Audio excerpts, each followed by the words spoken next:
നമസ്കാരം. വിഷ്ണുമായ സ്വാമി യൂട്യൂബ് ചാനലിലേക്ക് എല്ലാവർക്കും സ്വാഗതം. ക്ഷിപ്രകോപിയാണ് ഭഗവാൻ ശിവൻ, അതുപോലെ തന്നെ ക്ഷിപ്രപ്രസാദിയുമാണ് ഭഗവാൻ.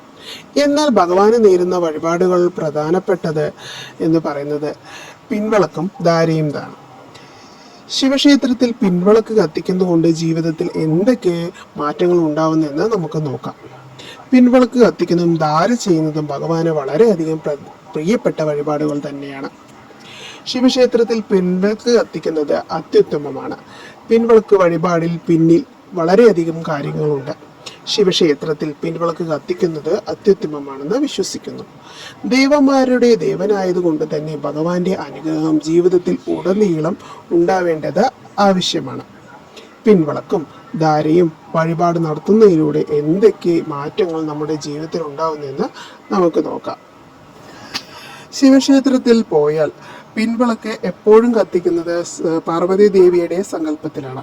പിൻവിളക്ക് 21 ദിവസം തുടർച്ചയായി കത്തിച്ചാൽ അത് ദാമ്പത്യ സൗഖ്യത്തിനും ദീർഘമംഗല്യത്തിനും കുടുംബത്തിൽ ഐശ്വര്യം നിറയ്ക്കുന്നതിനും സഹായിക്കുന്നു. ഇതുകൂടാതെ പ്രണയ സാഫല്യത്തിനും വിവാഹത്തിന് എത്തുന്നതിനും എല്ലാത്തിനും പിൻവിളക്ക് അത്യുത്തമമാണ്. ഭഗവാന്റെ മൂലമന്ത്രമായ ഓം നമഃ ശിവായ എന്ന പഞ്ചാക്ഷര മന്ത്രത്തിന്റെ ശക്തി ജീവിതത്തിൽ വളരെയധികം മാറ്റങ്ങൾ ഉണ്ടാക്കുന്നു. വളരെയധികം മനഃശുദ്ധിയോടുകൂടിയും ശരീരശുദ്ധിയോടുകൂടിയും ആയിരിക്കണം മൂലമന്ത്രം ജപിക്കുന്നത്. ഞാൻ നിന്നോടൊപ്പമുണ്ട് എന്ന മനസ്സിനെയും ശരീരത്തെയും ബോധ്യപ്പെടുത്തുകയും ഭഗവാന്റെ ദിവ്യമായ ആ ചൈതന്യത്തിന്റെ ശക്തിയുമാണ് ഈ മൂലമന്ത്രത്തിന്റെ ശക്തി. ദിവസവും മൂലമന്ത്രം ജപിക്കുന്നത് നല്ലതാണ്. ശിവഭഗവാന് ഏറ്റവും പ്രിയപ്പെട്ട ധാര എന്ന വഴിപാട്. ധാര നടത്തുന്നത് എങ്ങനെയാണെന്ന് നമുക്ക് നോക്കാവുന്നതാണ്. ഭഗവാൻ ശിവന്റെ ശിരസിന് മുകളിൽ തൂകിയ ചെമ്പുപാത്രത്തിൽ ചെറിയ ദ്വാരമുണ്ടാക്കി 3 ഗർഭപ്പുല്ല് കൂട്ടിയുണ്ടാക്കിയ ചരടിലൂടെ ഭഗവാന്റെ ശിരസിലേക്ക് ധാരധാരിയായി ജലം ഇറ്റിറ്റു വീഴുന്നു. ഇതാണ് ധാര എന്ന് പറയുന്നത്. കൃത്യമായി ഫലം ലഭിക്കുന്ന ഒരു വഴിപാട് തന്നെയാണ് ധാര.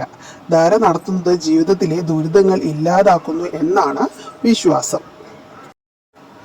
ഭഗവാന് ധാര നടത്തുമ്പോൾ നല്ല ശുദ്ധജലമാണ് ഉപയോഗിക്കേണ്ടത്. മലിനജലം കൊണ്ട് ഒരിക്കലും ഭഗവാന് ധാര നടത്തരുത്. കൂടാതെ ഭഗവാന് ധാര നടത്തുന്നത് സകല രോഗങ്ങൾക്കും സകല ദുരിതങ്ങൾക്കും പരിഹാരം എന്നാണ് വിശ്വാസം. ജന്മദിനത്തിൽ ധാര കഴിക്കുന്നത് നല്ലതാണ്. അതുപോലെ തന്നെ ധാര കഴിക്കുന്നതോടൊപ്പം മൃത്യുഞ്ജയ ഹോമവും പായസവും കഴിക്കുന്നത് ദീർഘായുസ് വർദ്ധിപ്പിക്കുന്നതിനും ഭഗവാന്റെ അനുഗ്രഹം ജീവിതത്തിലുടനീളം ഉണ്ടാവുന്നതിനും സഹായിക്കുമെന്ന് വിശ്വസിക്കുന്നു. ക്ഷീരധാര, ഇളനീർധാര തുടങ്ങിയ പല വിധത്തിലുള്ള അഭിഷേകങ്ങളും ഭഗവാന് പ്രിയപ്പെട്ടതാണ്. ഇതുകൂടാതെ പാൽ, ഇളനീർ, പനിനീർ എന്നിവ കൊണ്ട് നടത്തുന്ന അഭിഷേകങ്ങളും ഭഗവാനെ പ്രസാദിപ്പിക്കുന്നു. ശനിദശ, കണ്ടകശനി, ഏഴരശനി തുടങ്ങിയ ദശാസന്ധികളിൽ ഉള്ളവർ ശനിയാഴ്ചകളിൽ ശിവക്ഷേത്ര ദർശനം നടത്തുന്നത് ഉത്തമമാണ്. ഇതുകൂടാതെ ശംഖുപുഷ്പാർച്ചനയും വഴിപാടായി നടത്തുന്നത് ഭഗവാന്റെ അനുഗ്രഹം ലഭിക്കുന്നതിന് ഉത്തമമാണ്. എല്ലാവർക്കും ശിവഭഗവാന്റെ അനുഗ്രഹം ഉണ്ടാവട്ടെ എന്ന് പ്രാർത്ഥിച്ചുകൊണ്ട് നിർത്തുന്നു. നന്ദി, നമസ്കാരം, ശുഭദിനം.